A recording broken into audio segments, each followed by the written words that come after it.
I speak to you today with feelings of profound sorrow. Throughout her life, Her Majesty the Queen, my beloved mother, was an inspiration, an example to me and to all my family. And we owe her the most heartfelt debt any family could owe to their mother, for her love, affection, guidance, understanding, and example. Queen Elizabeth was a life well lived, a promise with destiny kept, and she is mourned most deeply in her passing. That promise of lifelong service I renew to you all today. Alongside the personal grief that all my family are feeling, we also share with so many of you in the United Kingdom, in all the countries where the Queen was head of state, in the Commonwealth and across the world, a deep sense of gratitude for the more than 70 years in which my mother, as Queen, served the people of so many nations. In 1947, on her 21st birthday, she pledged in a broadcast from Cape Town to the Commonwealth to devote her life, whether it be short or long, to the service of her peoples. That was more than a promise. It was a profound personal commitment which defined her whole life. She made sacrifices for duty. Her dedication and devotion as sovereign never wavered through times of change and progress, through times of joy and celebration, and through times of sadness and loss. In her life of service, we saw that abiding love of tradition, together with that fearless embrace of progress, which makes us great as nations.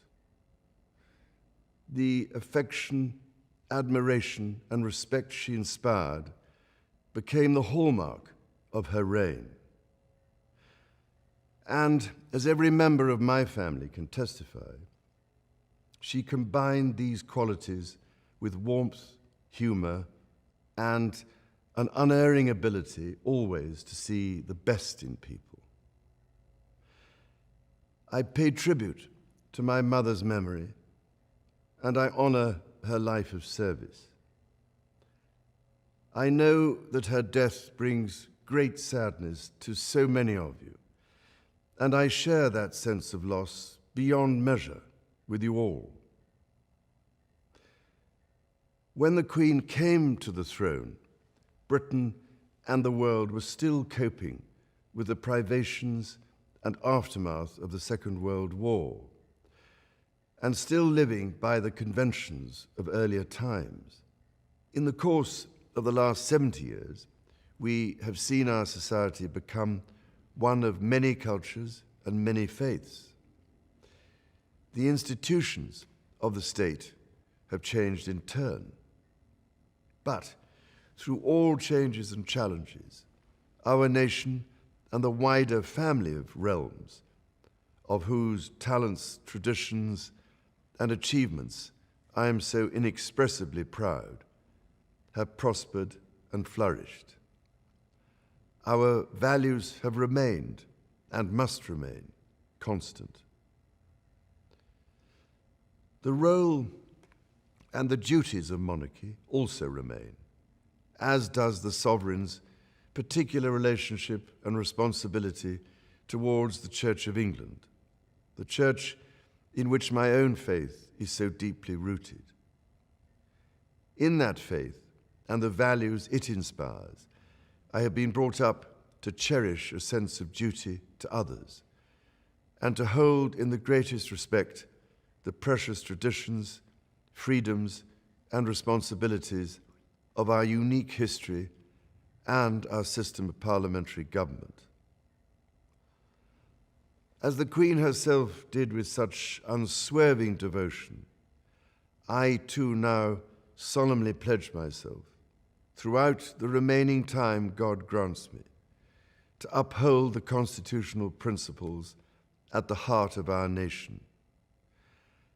And wherever you may live in the United Kingdom, or in the realms and territories across the world, and whatever may be your background or beliefs, I shall endeavor to serve you with loyalty, respect, and love, as I have throughout my life. My life will, of course, change as I take up my new responsibilities. It will no longer be possible for me to give so much of my time and energies to the charities and issues for which I care so deeply. But I know this important work will go on in the trusted hands of others. This is also a time of change for my family. I count on the loving help of my darling wife, Camilla. In recognition of her own loyal public service since our marriage 17 years ago, she becomes my Queen Consort. I know she will bring to the demands of her new role the steadfast devotion to duty on which I have come to rely so much. As my heir, William now assumes the Scottish titles which have meant so much to me. He succeeds me as Duke of Cornwall and takes on the responsibilities for the Duchy of Cornwall, which I have undertaken for more than 5 decades. Today, I am proud to create him Prince of Wales, Tywysog Cymru, the country whose title I've been so greatly privileged to bear during so much of my life and duty. With Catherine beside him, our new Prince and Princess of Wales will, I know, continue to inspire and lead our national conversations, helping to bring the marginal to the centre ground, where vital help can be given. I want also to express my love for Harry and Meghan as they continue to build their lives overseas. In a little over a week's time, we will come together as a nation, as a Commonwealth, and indeed a global community, to lay my beloved mother to rest. In our sorrow, let us remember and draw strength from the light of her example.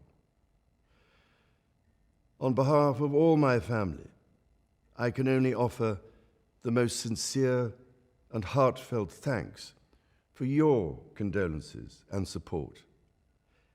They mean more to me than I can ever possibly express. And to my darling Mama, as you begin your last great journey to join my dear late Papa, I want simply to say this: thank you. Thank you for your love and devotion to our family and to the family of nations you have served so diligently all these years. May flights of angels sing thee to thy rest.